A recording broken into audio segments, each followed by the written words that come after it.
Hi, my name is Jesse Lucas. I'm the physics and engineering teacher at Pikeville High School, and my innovation grant was called BattleBots. So the problem of practice that I was investigating was, can creating a project like the construction of a BattleBot be an effective team project that can cross multiple engineering disciplines and garner more interest in each of these disciplines?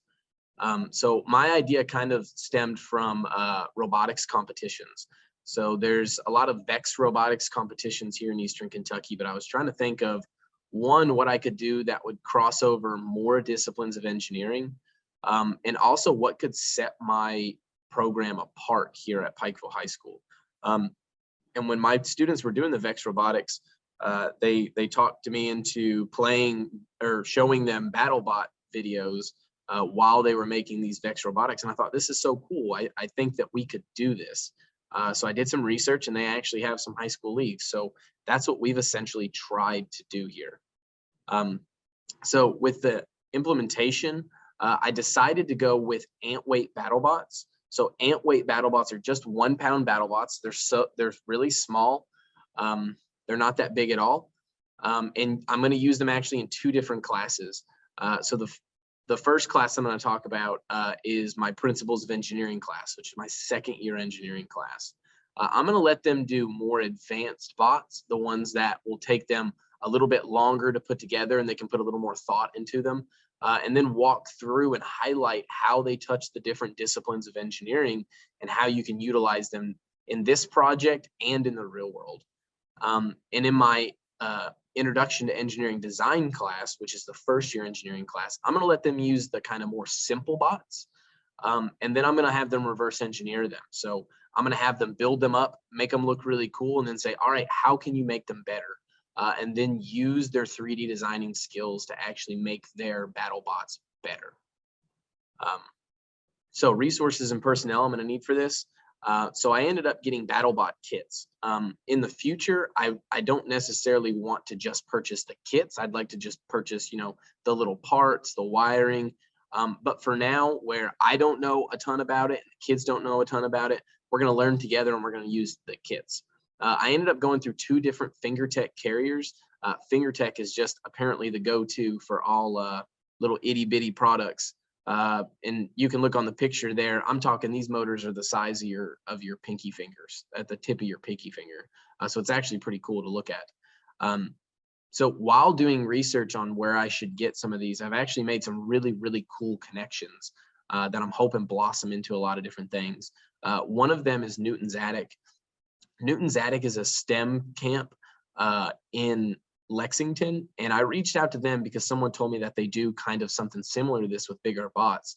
And they're actually going to come here and they're going to help me. They're going to build the arena for me to have the competitions for my kids. They're going to let me use some of their parts, some of their chassis on some of the bigger bots that I'm going to use in different classes. And they've really kind of guided me and helped me through this process, which is just an awesome connection to make.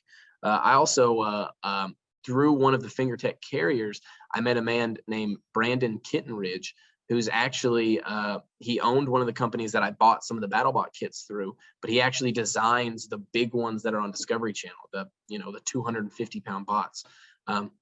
So actually getting to talk to him and let him kind of give me advice on what we're doing, and he said that I could pick his brain whenever I needed to. So that's an awesome connection as well. And then actually KVEC, I talked to a couple people through KVEC about maybe trying to get some BattleBot camps during the summer. So maybe we can get that up and going as well. Personnel that I'll need to implement this, really just in the class, it'll be me. But my big idea is my elementary school always has a STEM night.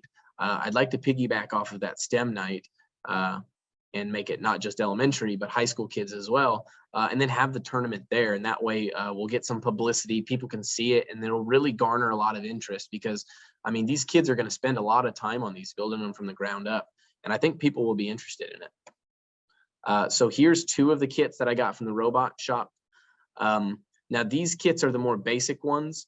They don't have a ton going on, and these are the ones that I'm going to let my students kind of design different ways to make it better. And then these are the other ones that I got off of Brandon Kittenridge. And there's all kinds of different ones. There's 4 different designs. All of them have won multiple competitions. So I just got one of each, and I'm just going to let them form teams and build one. So some of the outcomes that I'm hoping for, like I said earlier, just the cross-discipline projects. A lot of times you don't get a lot of different projects that will cross all kinds of different subjects. Well, the tricky part about engineering, especially high school engineering, is there's so many different disciplines of engineering that you often feel like you're leaving one out if you kind of really hyper focus in on one, and I didn't want to do that. So I tried to pick a project that would go cross-discipline, and they'd be able to kind of see all kinds of different aspects from different engineering fields. And then outcomes, like I said, I'm starting in the ant weight, the 1 pound. Maybe in a year or 2, I'd like to move to the beetle weight bots, which are 3 pounds, so a little bit bigger, but not bad. And then I'd like to actually move to the doge weight, which is 15-pound bots. I think that's where the kids can really get creative and really get going. So that's kind of where I would end up long term. Partnerships, I feel like I've made some awesome partnerships. Like I said, Newton's Attic, Brandon Kittenridge, and KVEC as well. And hopefully I can work with them on a couple things. And I'd like to start a league. I've already reached out. Newton's Attic's actually reached out to quite a few schools in Eastern Kentucky.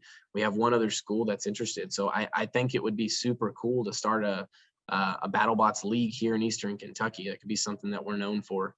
And then, like I said, just garnering that interest. Kids will see that. And I think, like I said, I wanted something that would make my engineering program stand out. And I think this is the way to do it.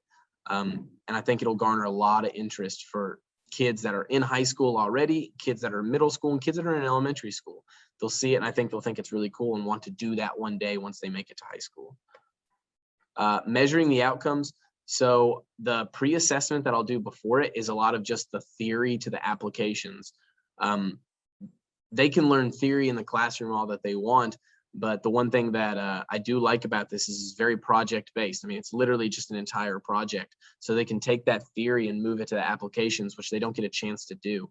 And then at the end of the project, I'm going to ask them open-ended questions about what they learned, how they can apply it to real life, what they would have done differently if they would have started from the beginning, things like that. And then polls. I love polling my students to see interest in different engineering fields. And we can actually look at the growth of the program as well.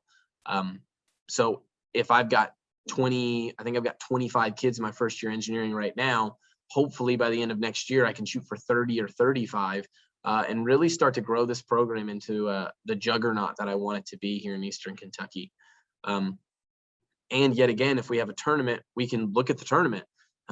Were these bots actually able to compete? Were they able to do what they needed to do? So I think that would be a really cool way of assessing whether they got out of it what they needed to get out of it. And I think it's super easy to directly associate the skills they learned to this, because this is kind of the only project where they're going to have that's as in depth as this one.